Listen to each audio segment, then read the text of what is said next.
ഓണമെത്തി. പലഹാരങ്ങളിൽ മുമ്പൻ ആലിങ്ങ. ഒന്ന് ട്രൈ ചെയ്യാം. 1½ കപ്പ് അരിപ്പൊടി, 100 ഗ്രാം ശർക്കര, കുറച്ച് തേങ്ങാക്കൊത്ത് നെയ്യൊഴിച്ച് ചൂടായ പാത്രത്തിലേക്കിട്ട് നന്നായി മൂപ്പിച്ചെടുത്തു.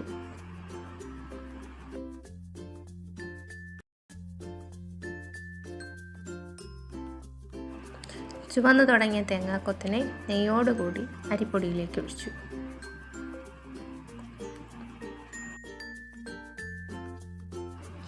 ഒരു ഗ്ലാസ് വെള്ളത്തിൽ 100 ഗ്രാം ശർക്കര ചേർത്ത് ശർക്കരപ്പാനി ഉണ്ടാക്കി.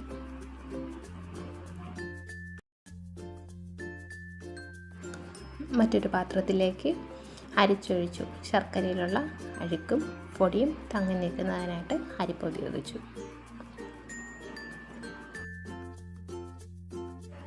തയ്യാറാക്കി വെച്ച ശർക്കരപ്പാനി മാവിലേക്ക് കുറച്ചായി ഒഴിച്ചു.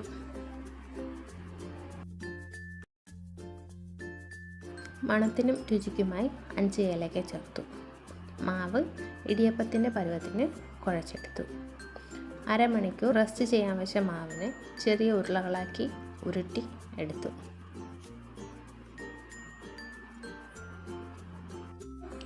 ആലിങ്ങ എത്രയും ചെറിയ ബോളുകളാക്കാവോ അത്രയും ചെറിയ ബോളുകളാക്കി ഉരുട്ടിയെടുക്കണം.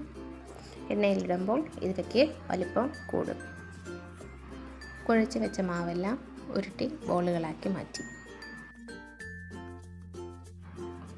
തയ്യാറാക്കിയ ബോളുകൾ ചൂടായ എണ്ണയിലേക്ക് ഇട്ട് കൊടുക്കുക.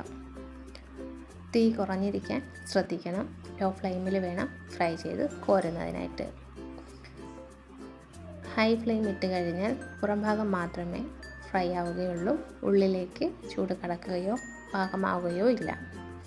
ലോ ഫ്ലെയിമിൽ വറുത്തെടുക്കണം.